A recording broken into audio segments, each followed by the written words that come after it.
A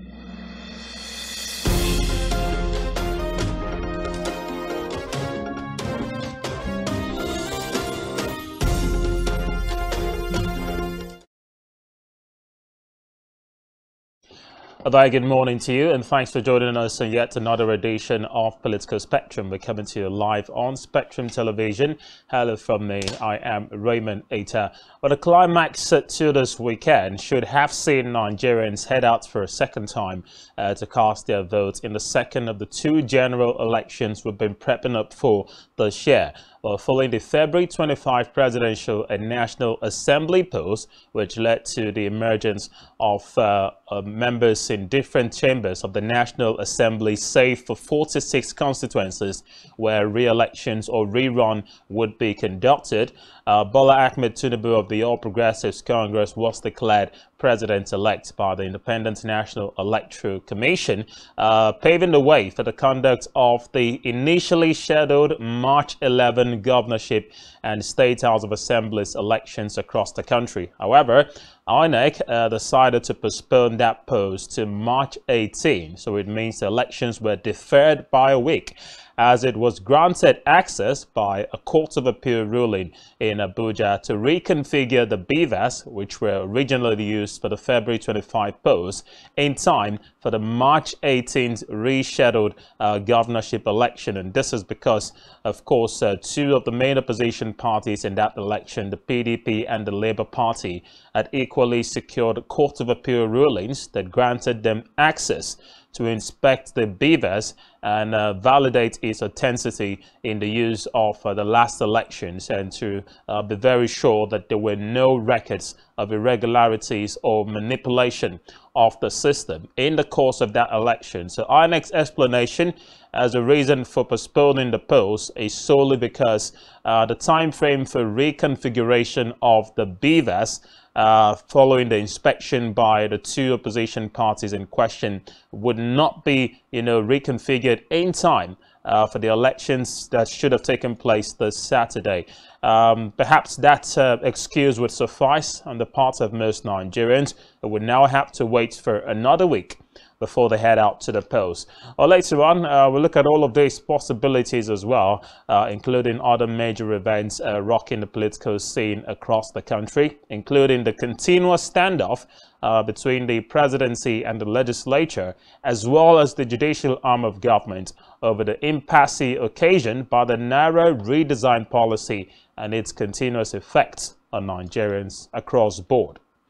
But we begin in Abuja, where the presidency has said, regardless of alleged irregularities and harsh criticism of the Independent National Electoral Commission, INEC, the result of the February 25 presidential and National Assembly elections stands until otherwise proven in court. It also ruled out any possibility of annulling the presidential elections, as was done on June 12, 1993, advising aggrieved candidates of the opposition parties to pursue redress in court instead. Now, Senior Special Assistant to the President on Media and Publicity, Garba Shehu, revealed this in a piece chronicling key takeaways from the President's recently concluded trip to Doha in Qatar for the 5th United Nations Summit on Least Developed Countries. Now, according to the presidency, Buhari remained reticent about INEC's criticisms by those he called wishful thinkers, because he had long decided not to take any decision that would undermine the electoral process.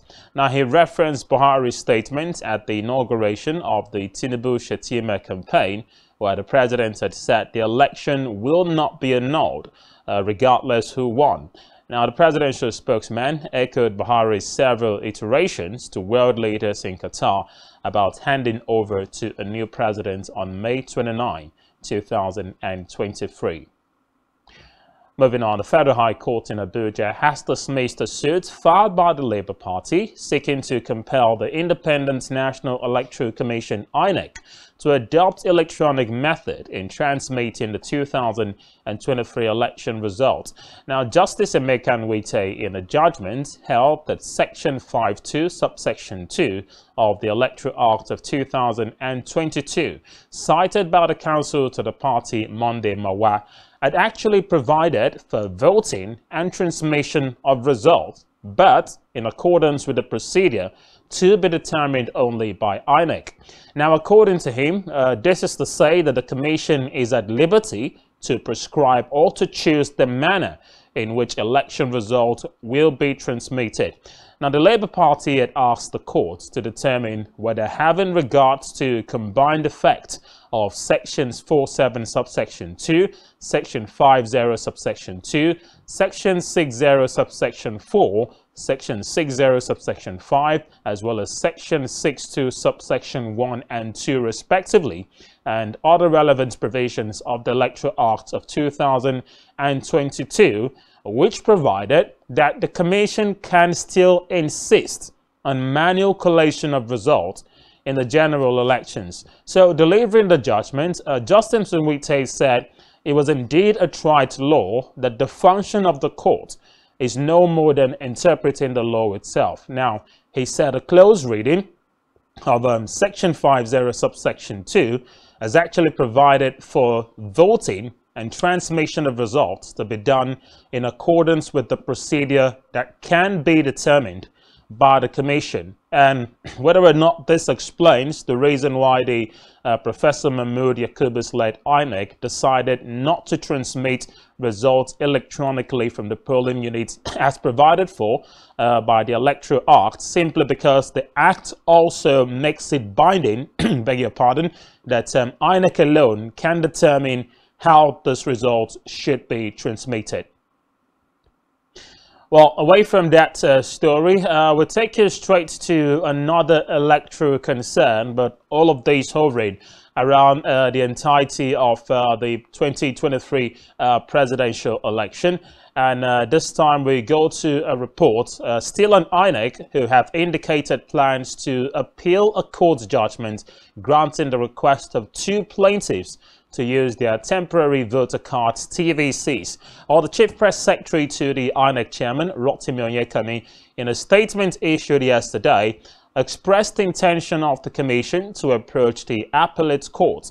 Now, recall that Justice Obiora Egwatu had given the order allowing the use of the temporary voter cards while delivering judgment in a suit filed by two concerned Nigerians.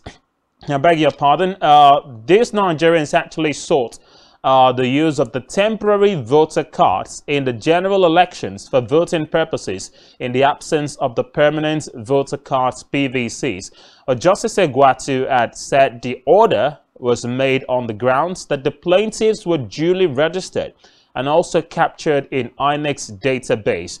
Well, the court, however, added that it was unable to grant the prayer number 3, which was to allow every other eligible voter who actually owns a TVC to vote, because the suit was not filed in a representative capacity, but rather on the premise of the two Nigerians who had taken the matter to court. Well, INEC has said he will challenge that ruling at a court of appeal, and it's left to be seen how far they will go in pursuit of that case.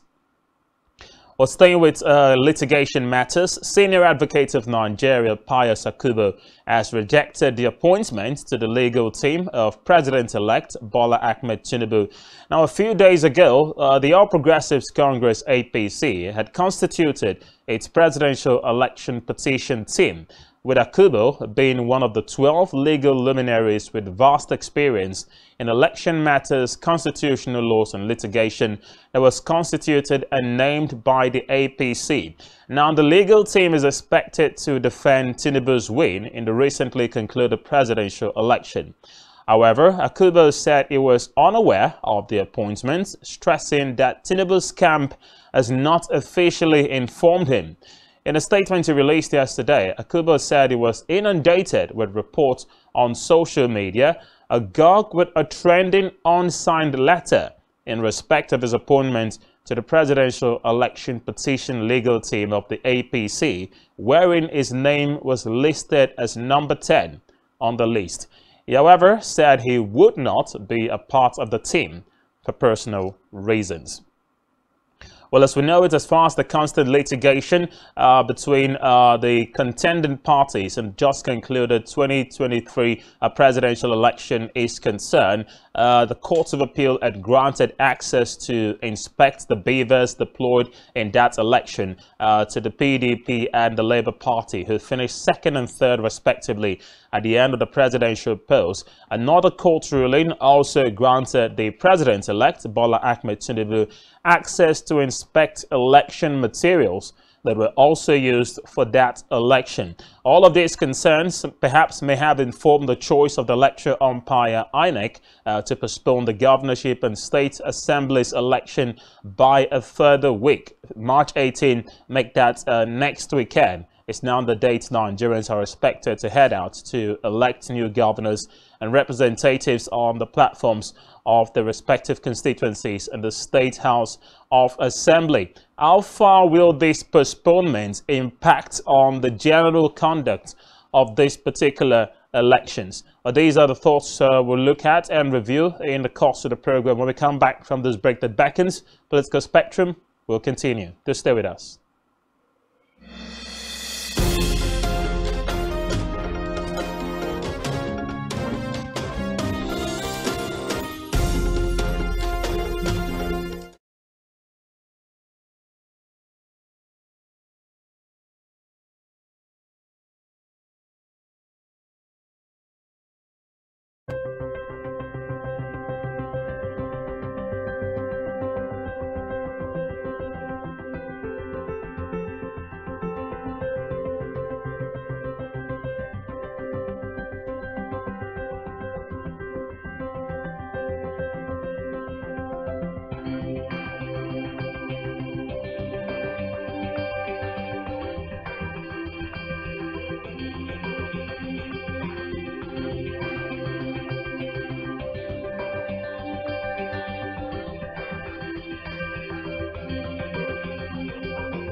One truth.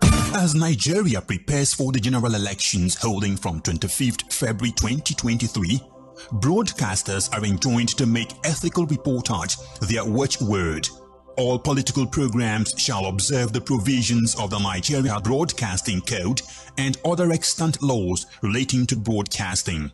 All broadcasting stations must adhere to the principles of pluralism and ensure equitable airtime to all political parties or views. All political programs shall adhere to the general principles of legality, decency, and truthfulness. For the avoidance of doubt, the broadcast of a political campaign, jingle, announcement, or any other form of partisan party identification or symbol ends not later than 24 hours before polling day. Hate speech is prohibited. Be professional. NBC, your right to quality broadcasting. Announcer Management. The Nigerian police, which is the only one allowed by across them, our governors have to share police powers with the president as stipulated by the Constitution. We do not have a federal government police force. We have the Nigerian police force, which shall be administered, organized, and supervised by the Nigerian police force. No, my lord, I want to say something. I want to say something here.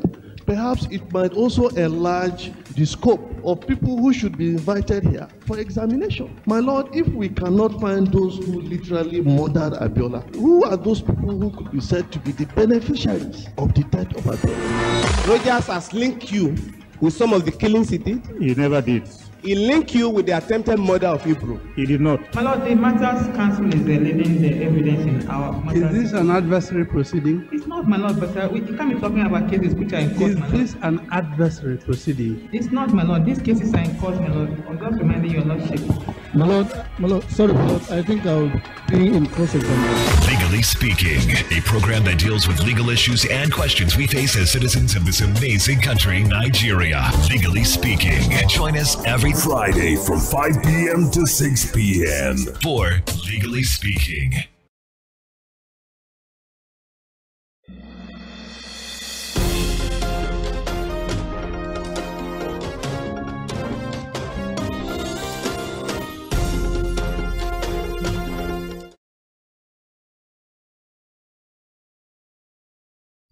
Welcome back and thanks for staying with us. Political Spectrum live on Spectrum Television. We'll be hoping to talk to Comrade Ekemini David, a political and public affairs analyst, who will be joining us over the line to bear his thoughts on the day's big stories that we'll be looking at. We'll narrow the conversation, of course, down to Akwa Ibom State as we build up to the now rescheduled March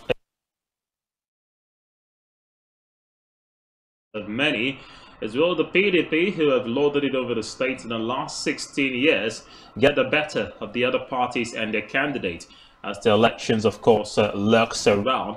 Or is the candidate of the Young Progressives Party, distinguished Senator Bassi Albert, the man to beat at the polls in the face of the travails that he has faced from his time in the PDP to securing the candidacy of the YPP? His name has been on the lips of many, widely regarded as the major challenger to the PDP's candidate in the state, Pastor Umar Bassi Eno. All of these issues and more we'll talk about later on, but let's start off with the aftermath of INEC's decision to postpone the March 11 initially slated governorship and State House of Assembly election to March 18. Of course, disappointing as the postponement of these elections may be, there could be some blessing in disguise, some have posited.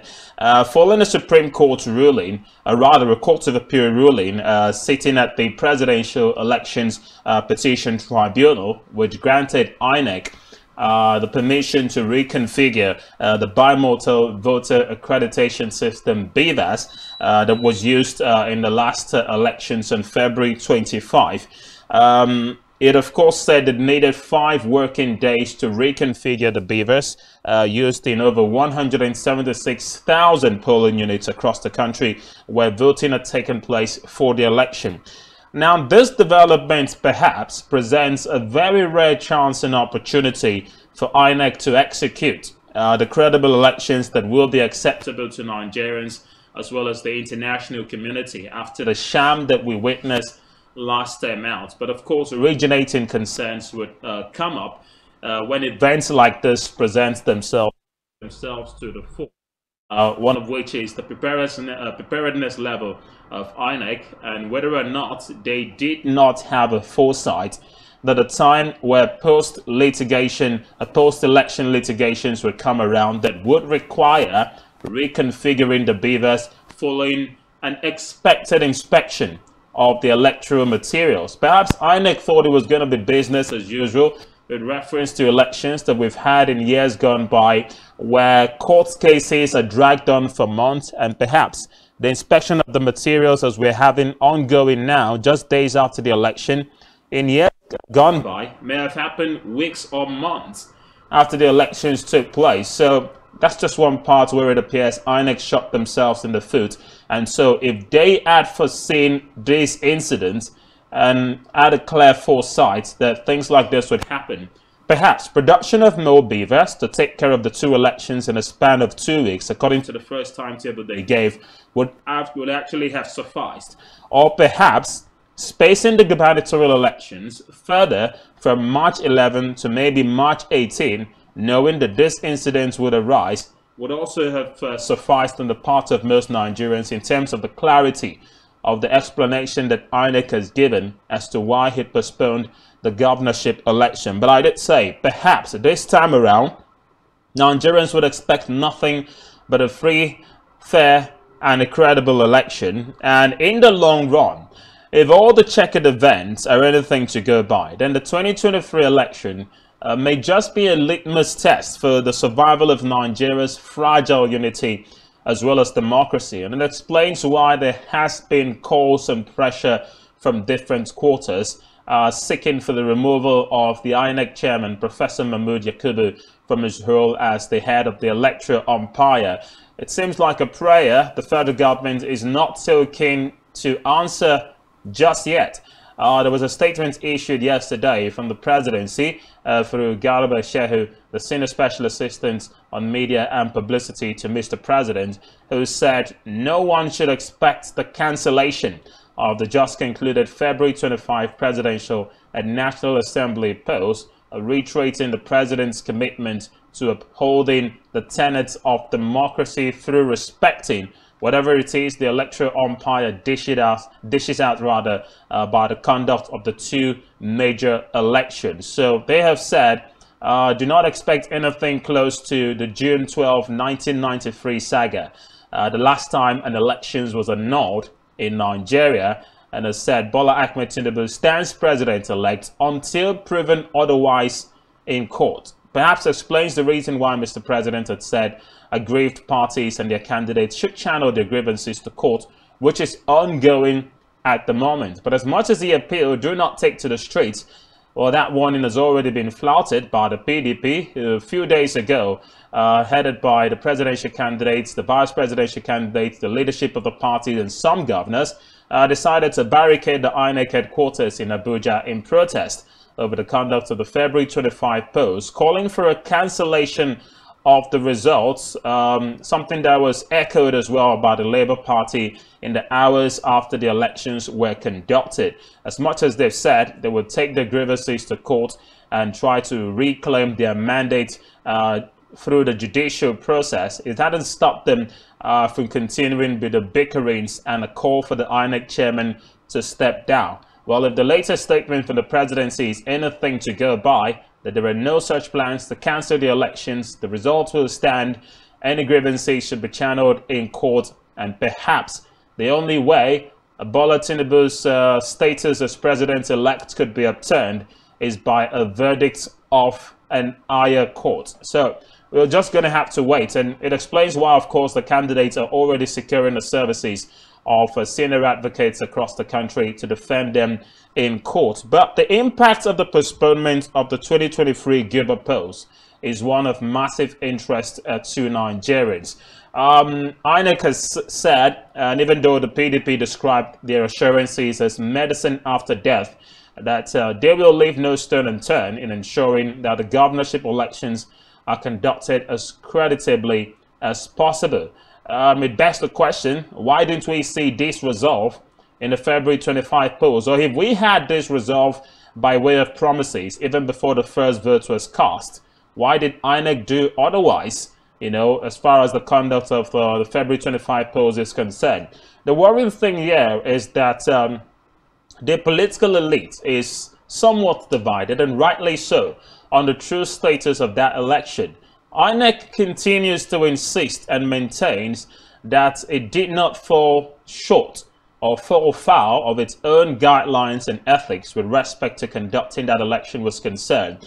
And the general understanding and feeling from those within the electoral umpire and even the government is that the report of skirmishes, reports of irregularities and alleged manipulation of the electoral process were only reported in very few locations across the country, and so they feel that is not enough to undermine the entirety of the process or the outcome of this election. So we listened to President Buhari's congratulatory message, Bola Tinubu's acceptance speech as president-elect, the rhetoric that has been driven around by the political aides of the APC and the present federal government, including INEC's leadership, staff, as well as sympathizers, is that yes, there perhaps were incidents of voting irregularities in some places across the country, but that number is not enough for us to call for an outright cancellation of the polls. It contradicts the claims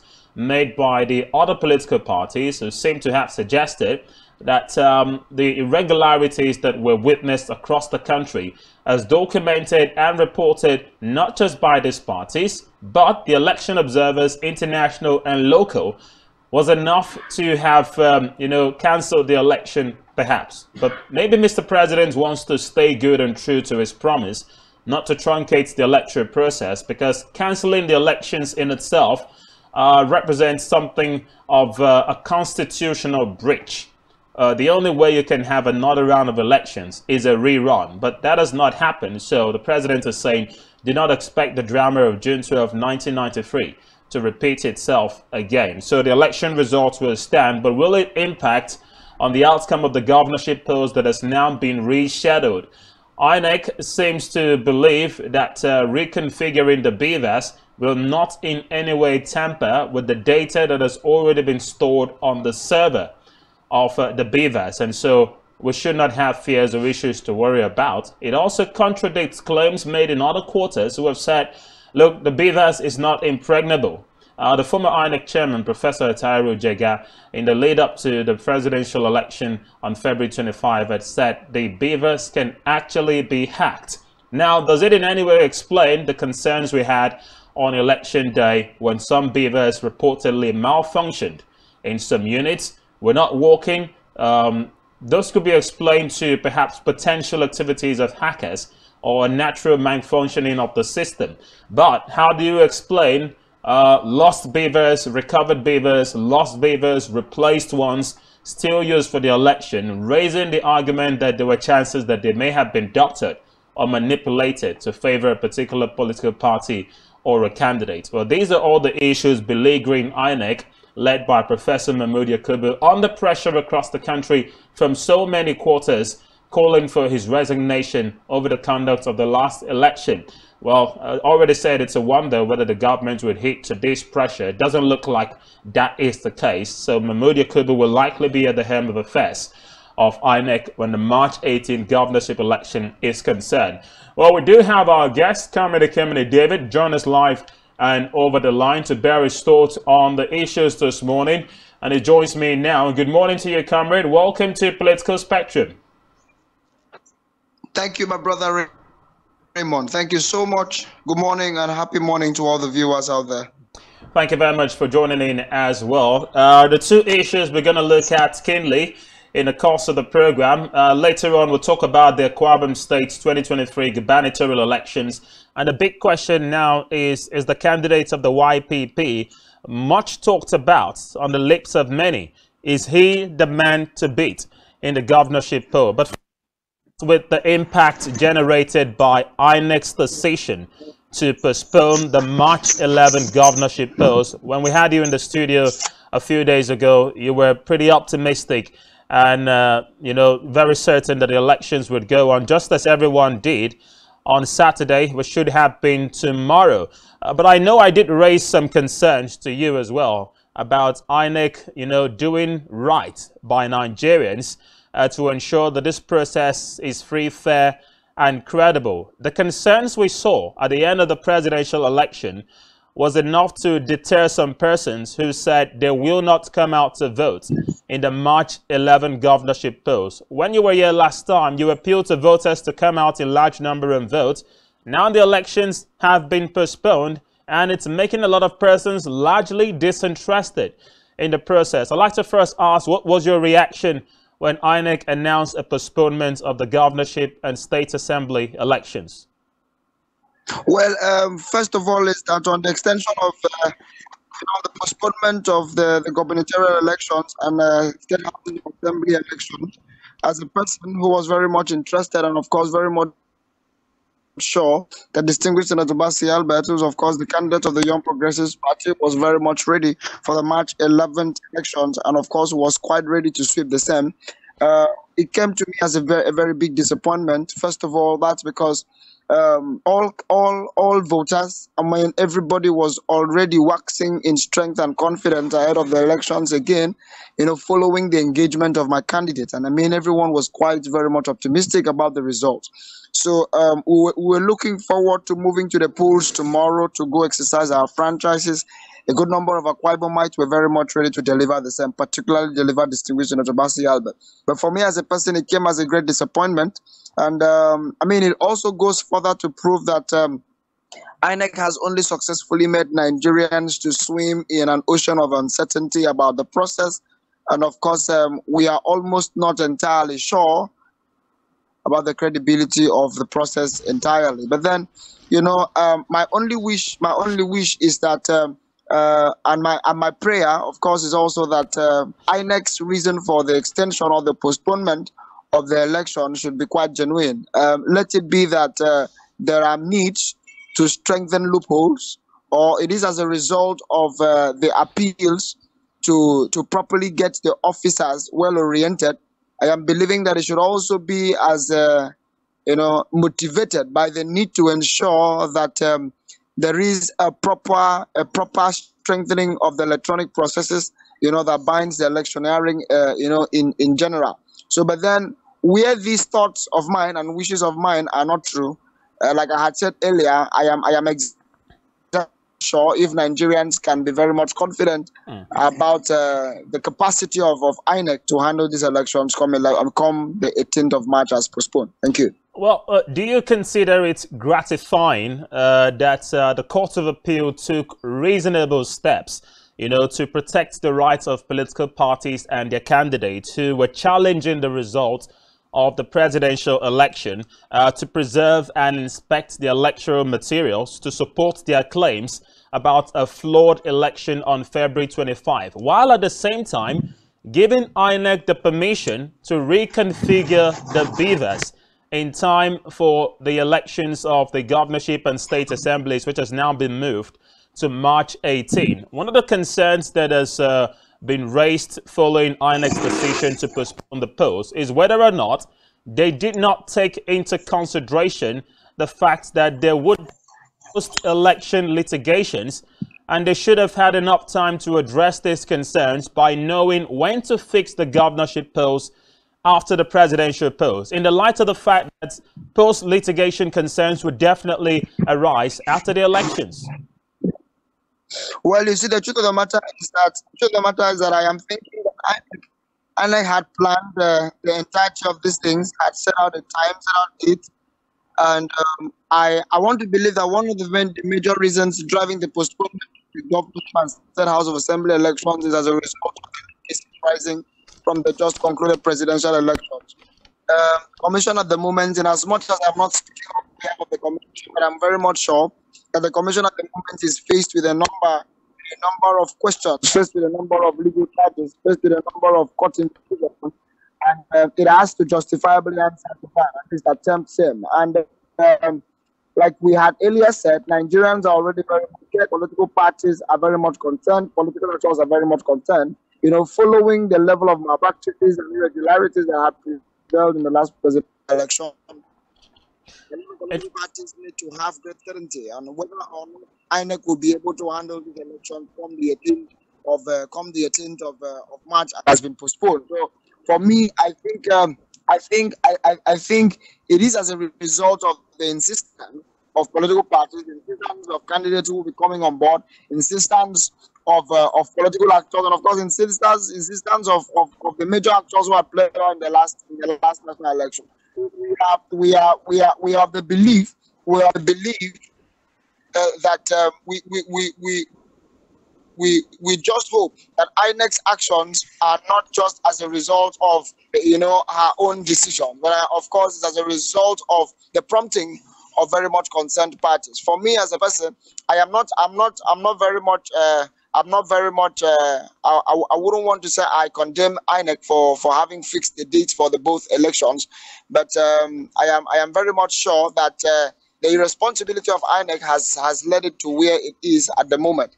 And of course, it has a great role to play in the extension or the postponement of this particular election. If INEC were to have been very much sensitive and responsible enough in the discharge of her duties in the presidential elections, I am very much sure that whether or not issues would have risen, it wouldn't have led to the postponement of this election. So for me, the premises is very much sure that the postponement is well driven keenly, as a result of what played out in the presidential elections last 2 weeks. Interesting. Now, by virtue of the postponement, campaigning, of course, continues for all political parties who were gearing up for the respective.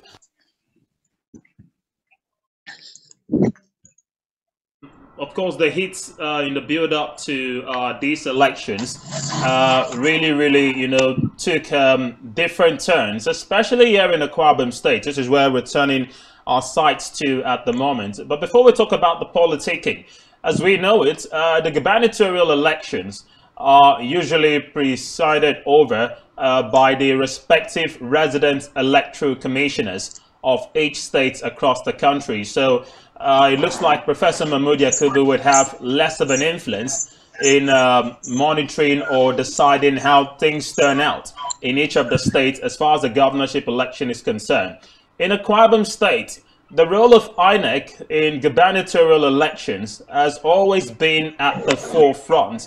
With respect to the 2019 polls, we know the role played by the former rec in the state, Mike Igini, who insisted and put his foot on the ground to challenge certain things that came up and attempted to truncate the process, even though we know some persons still felt that it was actually working in connivance with the ruling party in the state. Do you have concerns personally about the current INEC in Akwa Ibom State, led by the new rec Cyril Oromogbe, to deliver free, fair and credible polls ahead of the March 18 governorship elections in Akwa Ibom State? Well, you see, the truth of the matter is that the new rec will be conducting elections for the very first time in a state that I am a part of come 18th of March. So he has never conducted any elections that I have been aware of, in this state, and I have not also been a part of any elections that he had conducted or he had overseen. But then as a party from the Young Progressives Party, and of course as a campaign organization, we have continually always warned, and of course noted that the INEC would have to remain very much objective in the discharge of our duty, particularly in Akwa Ibom State. The distinguished Senator Basi Albert is one individual, and of course the Young Progressives Party generally, we are a party, and of course our candidate is one individual that respects authorities a lot. And distinguished Senator Basi Albert is one person that has instructed his supporters, the Young Progressives Party, to have also instructed the members of the party and supporters of the party. We remain very much respectful to authority. And one thing we can actually tell INEC, or yes, the REC, is that we as a party, we as supporters of the distinguished Senator Basi Albert, and of course the lovers of his own candidacy, will remain very much civil, remain very much remain very much objective, in everything that has to do with this electioneering. But then we will always continually plead and of course warn the way our party has won, that the INEC will always have to remain very much objective, remain very much sane, remain very much responsible and very committed, in the discharge of her responsibilities. I have not witnessed any elections that the new REC has conducted, but I am praying that he does not repeat what similarly happened in Akwa Ibom State in 2019, courtesy of Mike Igini. We are looking forward to a straightforward process. We're looking forward to a very honest process, and we're looking forward to a process that will guarantee the safety of Akwa Ibomites and guarantee the safety, of all those who will be voting. And more to this is to also ensure we are looking forward to a REC and an INEC, in Akwa Ibom State, that will be conducting a process that will validate the mandate of Akwa Ibom people and ensure that the mandate of Akwa Ibom people collectively count. And of course, you will understand what that means. The popular demands of Akwa Ibom people is distinguished Senator Basi Albert, and it would simply mean that INEC would also have to allow the grounds for their mandates and for their collective appeal to thrive. So that is my position on that.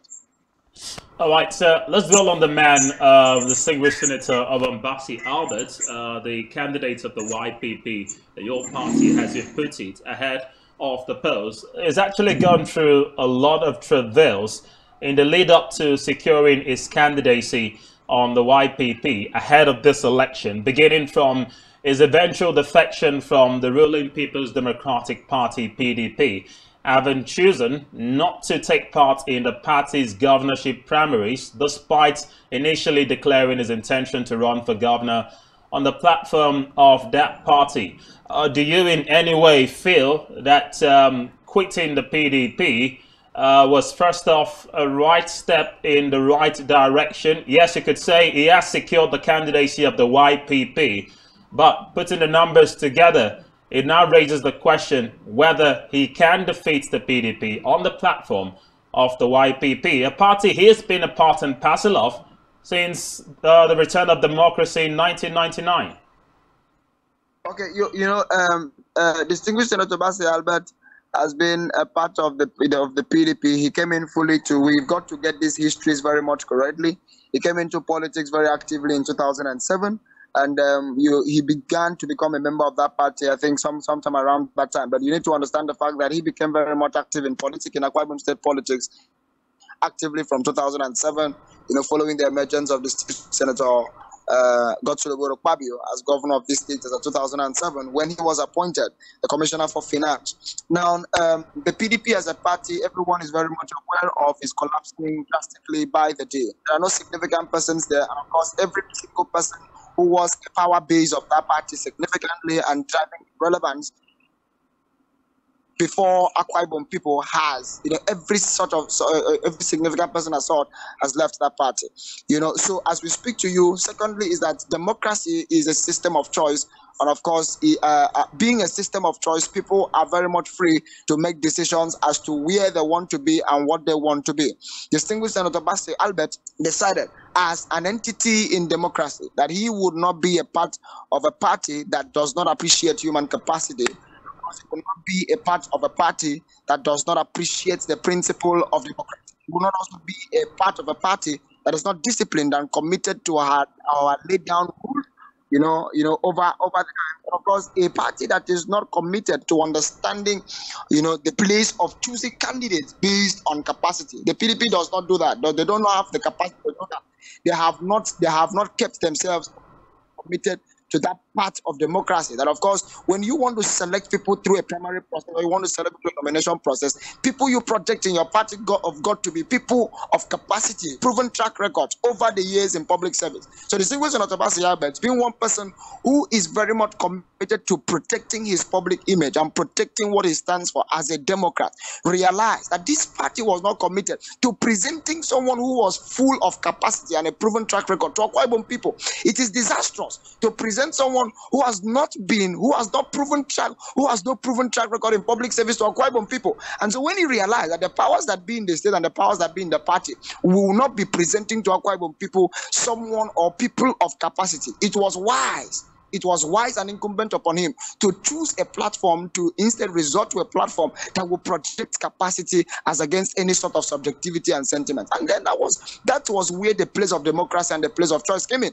And he chose the Young Progressives Party, a very responsible party, a very responsible platform that is committed to projecting capacity. And the Young Progressives Party had totally evaluated him and saw that he was carrying this capacity, he was carrying this track record, he was carrying this public service excellence. And of course, we chose as a party through a legitimate nomination process, and we nominated him, we projected him. INEC recognized what we had nominated, and of course, as we speak to you, Bassi Albert is the only candidate, as I've always continually said, he's the only candidate on the ballot that does not have any issue on the INEC portal. Since he was there, nobody has taken him to court, nobody has said anything about him that would have threatened his name not being on that INEC portal, and his name is there. So for me, distinguished Senator Bassi Albert is the most credible person as at the time as we speak to you on that ballot. And of course, as I had told you earlier, Akwa Ibom people collectively have projected their popular demands on the young man. And I I'm telling you the truth that he is the mandate and of course the face of Akwa Ibom people's mandate. So to get the point very much clear,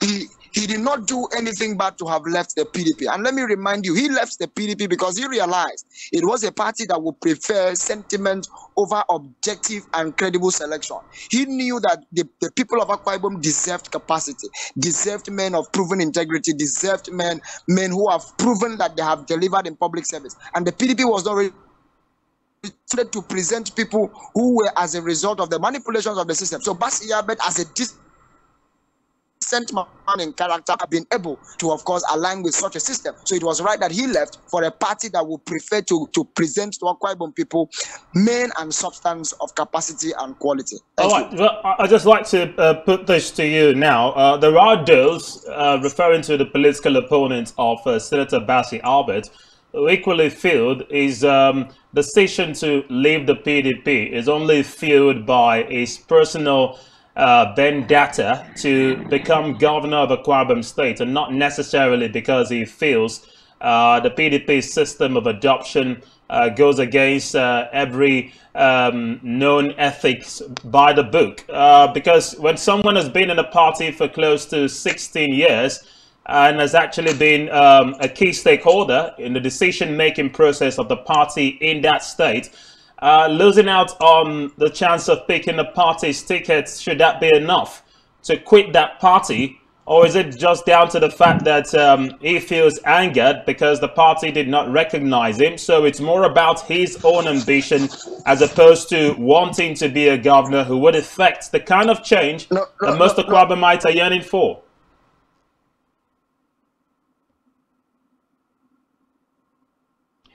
Well, remember that if I would have to take your questions, bit after bit, I want to get to answer. You know, distinguished Senator Basi Albert got very much active in Akwa Ibom state politics.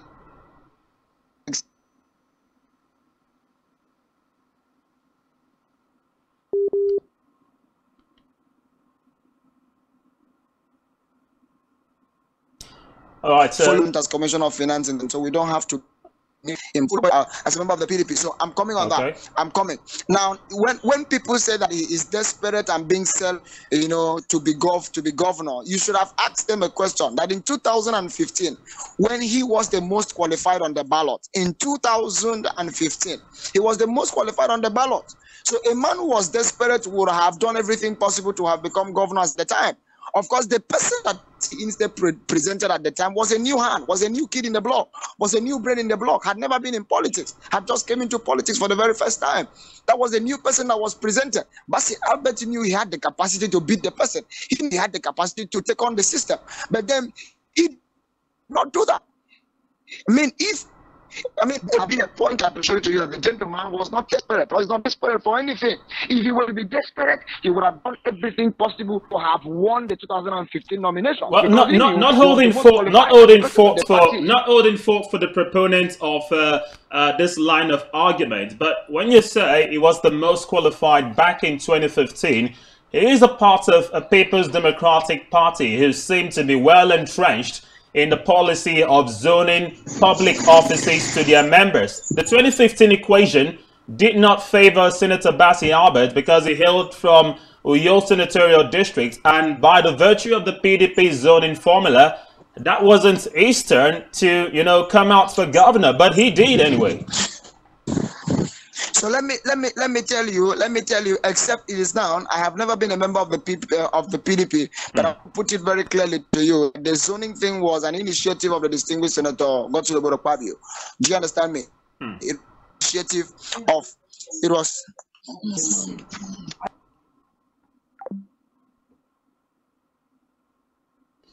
All right, so we just try to re-establish contact with Commander David, just having issues with the porous state of the line this morning, but has been talking to us keenly about the build-up to the gubernatorial elections in Akwa Ibom State, which would hold alongside other state governorship and state assembly elections across the country on March 18. the new date now fixed by the Independent National Electoral Commission, INEC, following its recent announcement about the postponement of the polls. We've already talked keenly about INEC's role in all of this, but stand by. We go for a short breather. When we come back, we'll link up again with Comrade Ekemini David, who's joining us live over the line to talk about all things 2023 governorship election. We'll be right back shortly.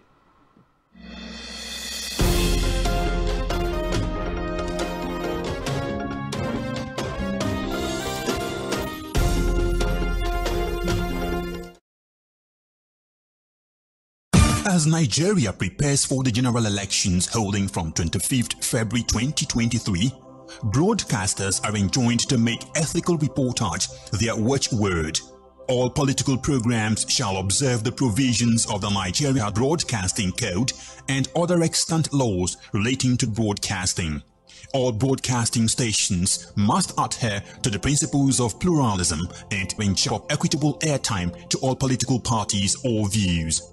All political programs shall adhere to the general principles of legality, decency, and truthfulness. For the avoidance of doubt, the broadcast of a political campaign, jingle, announcement, or any other form of partisan party identification or symbol ends not later than 24 hours before polling day. Hate speech is prohibited. Be professional. NBC, your right to quality broadcasting. Announcer Management.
Welcome back, and thanks for staying with us. You're still watching Political Spectrum on Spectrum Television. You can always connect with us on StarTimes DTH Channel 421, and do well to follow us for live feeds on our YouTube channel. Just head to our website and search spectrumtv.ng. Well, let's rejoin Comrade Ekemini David, who's back up and over the line, talking to us on the next big issue of the day, the Kwabam State governorship election and the race for the Hilltop Mansion. Today is a special focus on the candidate of the Young Progressives Party, Obambasi Albert, in the face of the travails he has faced in the lead-up to the now rescheduled March 18 governorship polls in the state. Is he the man to beat? Welcome back, Comrade Ekemini David. I'll just let you continue from the point you were making before we went on that break. Yeah, so I was saying that the zoning thing, in as much as I am not a member of the PDP, I am aware that the zoning thing was not a creation of the party, but a creation of His Excellency Ochiloboro Kwabio. Now, you see, the truth of the matter is that regardless of the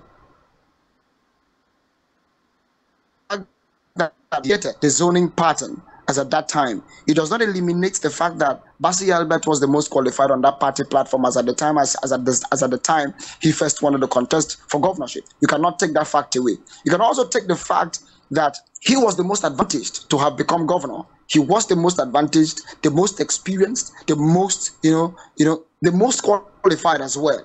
Now, if he desperate, when people use the word desperate, it simply means the person wants to do everything legal or illegitimate to become a particular thing. When people say he was desperate or he is desperate, if truly the gentleman was desperate, he would have done everything. I mean, he had the capacity. He was close to the governor. I mean, he was a member and a part of the ruling system. He was a member of the ruling class. He would have turned the system, manipulated the system, couched the system to be in his own favor, if he was truly desperate as people present him to be. So a man who was not desperate, to drive everything, be it legitimate or illegitimate, as at 2015 to be a governor, cannot be said to be desperate now, simply because he has found a platform that has projected him, projected his capacity, projected the sort of substance that he's made up of to Akwa Ibom people, and is accepted by that, and and is popularly accepted. So you cannot refer to him as being desperate at this point. If he was not desperate and did not show signs of desperation in 2015, you cannot refer to him as being desperate now. As at 2015, he had every powers, he had every opportunity, he had everything within him to have turned the system in his favor, but he did not. So we have to eliminate the word desperate. Basi Albert is not desperate. He's only very much qualified for the race as we speak to you. Well, you've also cited a lack of controversies that would relate to a possible omission of his name from the INEC portal, as other parties and their candidates are having to contend with. We've seen the APC and the PDP in Akwa Ibom largely affected by court rulings that has also in turn influenced INEC's decision to remove and replace certain names on their portals in the lead up to this election. While we haven't seen that in the case of the YPP, we cannot also shy away from the fact that the distinguished senator has a case on the back of his candidacy and ambition. The recent conviction on money laundering charges or corruption allegation charges leveled against him by the EFCC saw him remanded in a correctional center for around a month before he was granted bail on sick grounds. He has put all of that behind him and continued with his campaign in the lead up to the elections. But it appears to be something that the opposition parties are playing on by claiming that with his convict as a status, rather, as an ex-convict, is not fit enough to run for the state's top job. Do you agree with such assertion?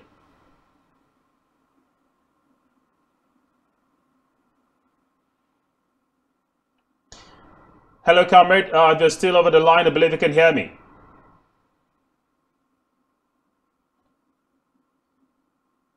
All right, we'll again try to re-establish contact with Comrade David. But just to remind you, just before we close up shop and after the conversation with him, we'll do well to generate your reactions as well. You can join the conversation later when I give you an opportunity to do so by reaching out to us on the numbers displayed on the screen. And don't forget to head to our social media platforms where the conversation, of course, continues.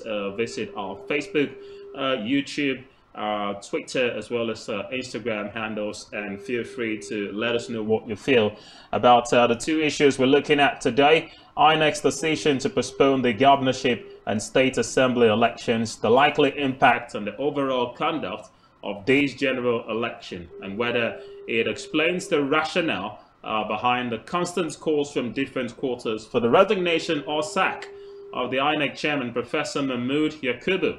As it appears, INEC's state of preparedness for this election fell way below the expectations of most Nigerians. But we're looking forward to the March 18 polls regardless, while we have one eye fixated on proceedings surrounding post-election litigations, as the opposition parties in the country have channeled their grievances to court by challenging the outcome of the presidential election. But it appears one prayer that may not be granted, perhaps by the court or even the federal government, is the calls for a cancellation of the elections. A statement issued by Garba Shehu, the Senior Special Assistant to the President on Media and Publicity, said a repeat of the June 12, 1993 escapades will not happen again. So they've called on those who are asking for a cancellation of the result to shelve those plans and rather channel their energy and resources towards possibly reclaiming their mandates in court.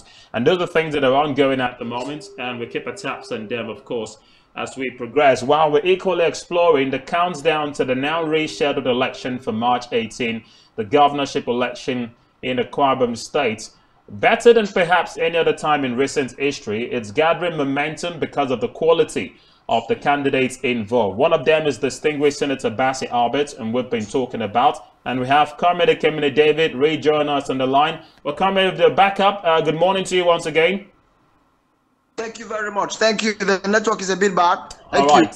We apologize for that. Let's quickly go on. Just before that short break, I was asking about the fact that you said the distinguished senator, as compared to other candidates, doesn't have an issue with his name uploaded on the INEC website as far as affirmation of the candidacy of different parties are concerned. But we also know the distinguished senator was recently incarcerated for 1 month after being convicted on corruption charges following complaints by the EFCC. Well, his political opponents have said an ex-convict and his current status doesn't befit of anyone who's aspiring to become a governor of a state. So the question is, do you agree with such a session? Okay, let me put it this way. You know, issues of the court, as ordinary human beings, we will allow the court to talk about her issues, you know, in the court. Court issues are discussed in the court, and of course we lack the powers, and of course it is not within our jurisdiction to discuss court issues. But very quickly, let me make it very clear to Akwa Ibom people of a truth. Distinguished Senator Bassi Albert was, if I would want to put, illegally incarcerated. He was illegally incarcerated. But however we want to put that, it is going to be best described, and of course best defined and talked about in the court.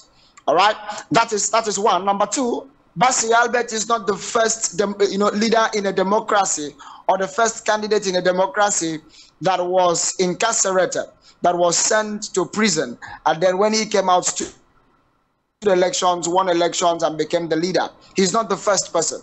People have been doing that, especially with people of his sort who are without any public dent. That is on one side. Number two is that when people go about saying that as a result, or as a result of having been been to the prison and all of that, he cannot go about his campaigns, and as a result of not going about his campaigns, he will not be able to stand election.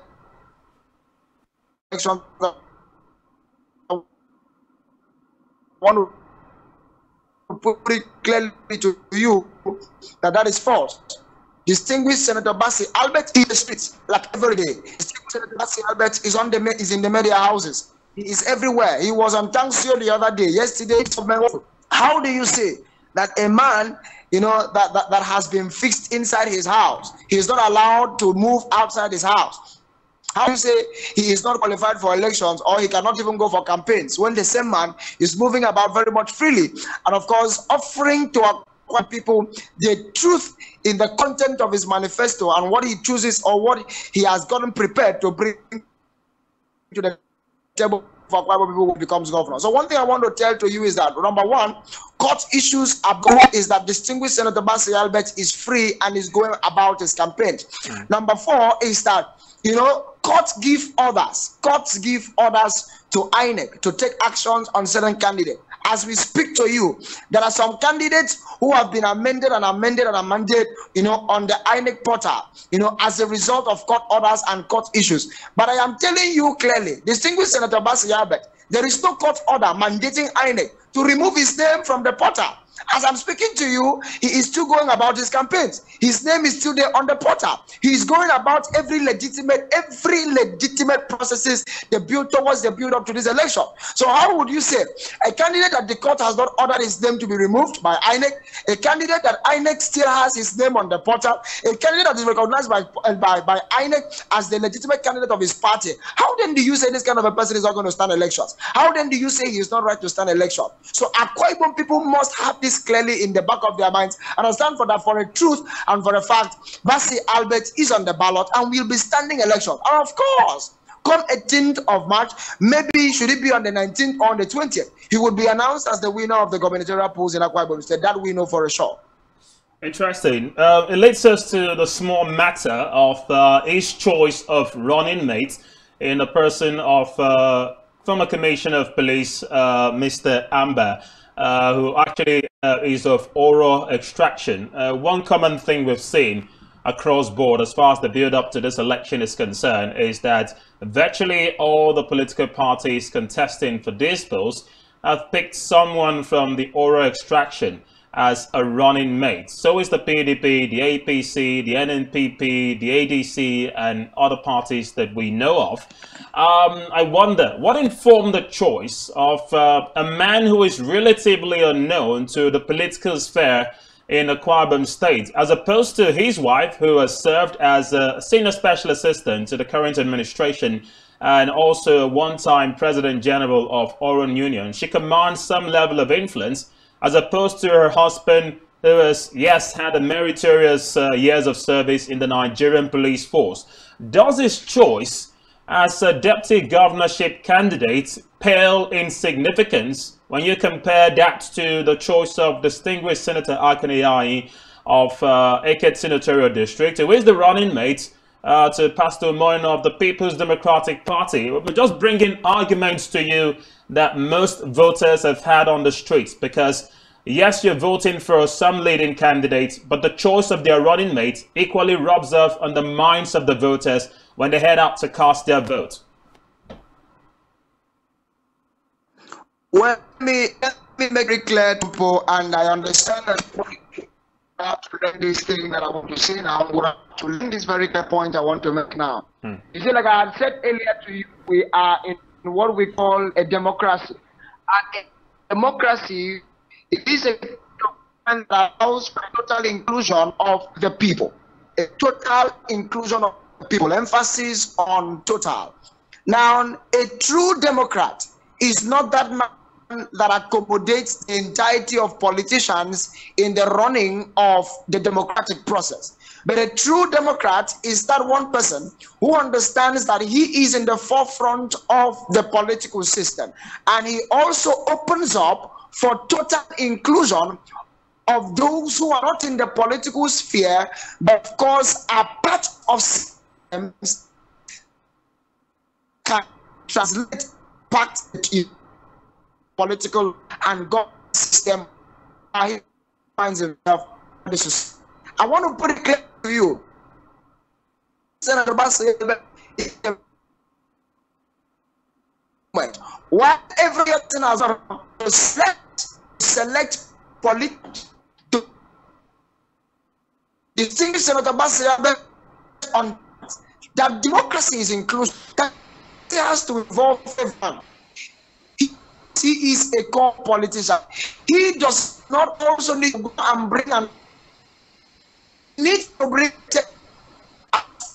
in a non-political system to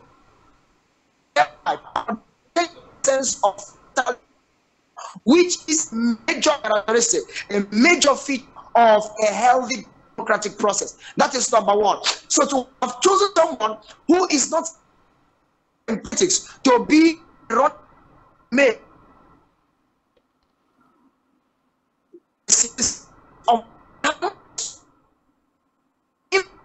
you know,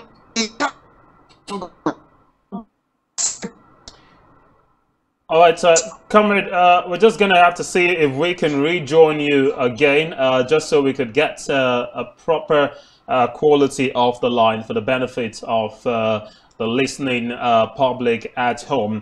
But we hope to rejoin you again just before we wrap up, because we still have another line of the discussion to perhaps touch on. But like I said earlier on, we'll equally give you an opportunity in the last 5 minutes of the show to join the conversation as well, and feel free to let us know what you make of the issues we have looked at this morning.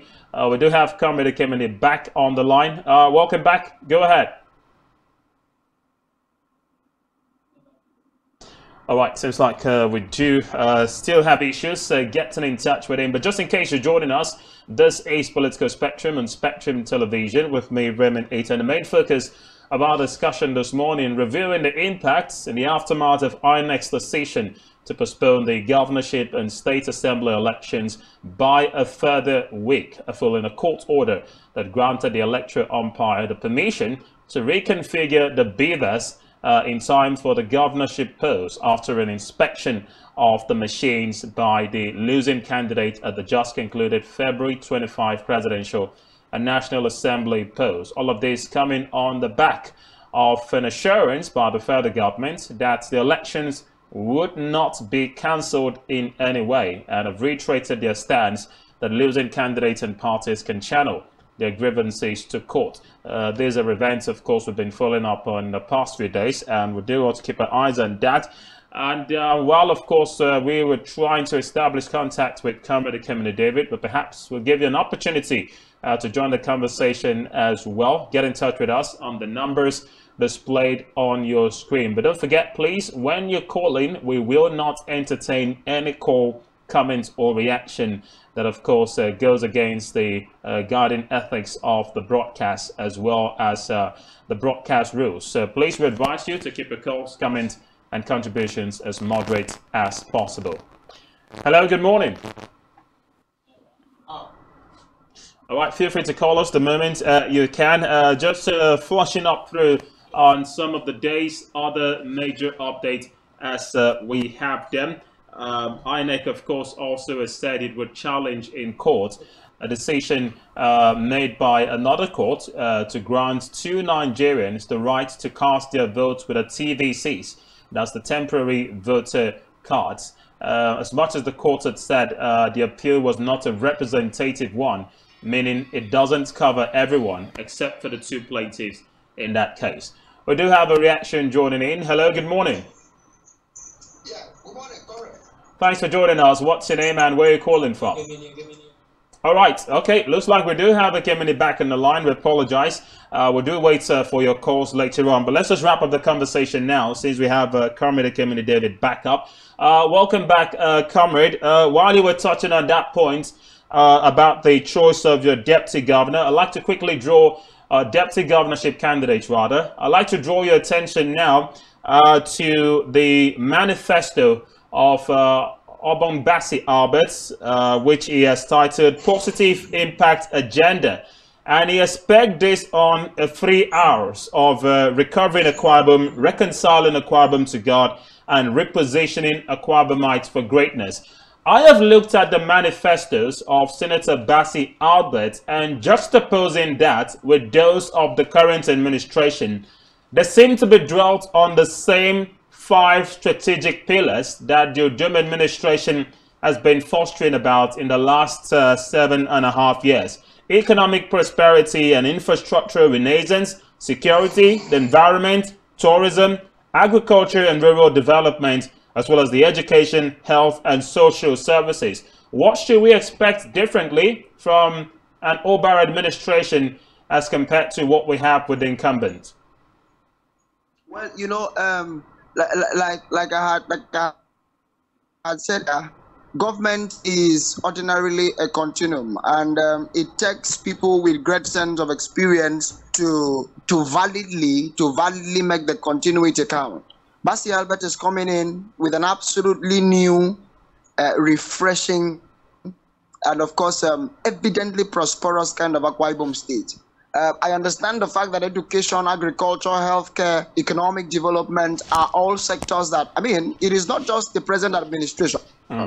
Every administration of human democracy, of human societies, will always have to capitalize on these pillars. Do you understand me? Now, the truth of the matter is that Bassi Albert, you know, in the area of education, Bassi Albert is committed to, number one, building those who instruct, you know, now capitally refurbishing and revitalizing the instruction system, and of course, making those who are instructed become evident carriers of right instructions that will be able to translate to meaningful living. Now, the truth of the matter is that Bassi Albert is targeted more at improving the livelihood of teachers. That is why he has continually been an advocate against the delay in the payment of gratuities and, of course, pensions of retired teachers. It is a major key, on top of the banner on his manifesto. Basi Albert is committed to ensuring that every Akwa Ibom young person that is in school, from the primary to secondary to the tertiary, is able to learn quality instruction under the best of learning environment. And of course, these are not things that he's saying from the cloud. These are things he has been doing even as Commissioner for Finance up to the time he was Senator. It is, of course, on the record that he's the only person out of the 3 Nigerians. He's one of the 3 Nigerians that has funded over 400 students through school. I mean, about 20 to 40 of them are first-class graduates. And most of those people are working today. So Basi Albert is looking at a kind of a system that is entirely inclusive, a kind of system that evident impact on the lives of Akwa Ibomites, and of course translate same to Akwa Ibom state government. So in health, in economic development, in agriculture, in education, there will be no time to explicitly give you the details of all of these things. But one thing I want to tell you for a fact, that Basi Albert, one thing defines him in all of these pillars, that these pillars must evidently drive impact in the lives of Akwa Ibom people. Honestly, it is not going to be a system of deceiving Akwa Ibom people, that you are doing this in agriculture, you are doing that in economic development, and then it is not seen evidently. These are things you will do, and you will be able to point hands to, and you'll be able to see where these things are situated. You'll be able to see the impact of these things in your life, in the lives of another person, in the life of other people. Now, do you know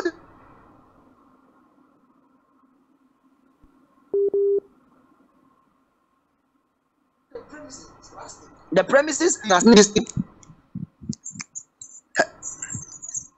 Now, the premises I want to use in ascertaining these things, to you, is the fact that Basi Albert had worked as a Commissioner of Finance with one of the best administrations, or the best administrations in Akwa Ibom State, under Godswill Akpabio. That was one of the best administrations in this state. And Basi Albert was the chairman of the interministerial direct labor project in this state. You saw that every evident project that was achieved under Akpabio's administration, that you see Akpabio did, were all supervised and executed by Basi Albert. This is the kind of governor that we want. A governor that will be a governor that, when he was serving under someone, was able to use the state fund, the state resources, to create impact. We could see the impact with our eyes. We could feel the impact with our hands. Akwa Ibom State was able to house the best health facility under Akpabio, courtesy of Basi Albert as the chairman of the interministerial direct labor project. Akwa Ibom State was able to have was able to become one of the best pension states as a result of Basi Albert. Akwa Ibom State was able to be one of the best fund sites, one of the best infrastructural states in Nigeria, courtesy of the chairman of the interministerial direct labor project, which was Basi Albert. Akwa Ibom State was able to become one of the academically, blessed in infrastructures, in schools and everywhere, courtesy of this man. So a man who could deliver this significant project that we could see as commissioner, as just chairman of interministerial direct labor project, can do this as the governor of this state. The other people that are coming out to be governors, ask them, in the little role that you were given in this state, what did you do? Because we have to begin to judge these people by their antecedents. So you cannot deny a Basi Albert that supervised the implementation of significant projects in this state. You cannot treat such a man for a man or for men who cannot prove to us the evidences of what they did when they were given the little opportunities in this state. This is why we have chosen to stand by Basi Albert. Interesting points indeed, but we're just going to have to hold up there because we're wrapping up right now. But thank you so very much indeed, Comrade Kemine David, for joining us on Political Spectrum this morning. All right, that was Comrade Kemine David joining us from Ebonyi, in the Ebonyi state capital, Abakaliki precisely. And his betters thoughts keenly about projections and expectations ahead of the now rescheduled March 18 gubernatorial elections. Critically, the role INEC has to play at the national and the state level, all eyes fixated on the electoral umpire. Will they get it right at the second time of asking? Nigerians are watching. Political Spectrum returns on Monday. Thanks for joining us today and for the course of the week as well. From me, Raymond Ita, and the rest of the crew, thanks for watching and bye for now.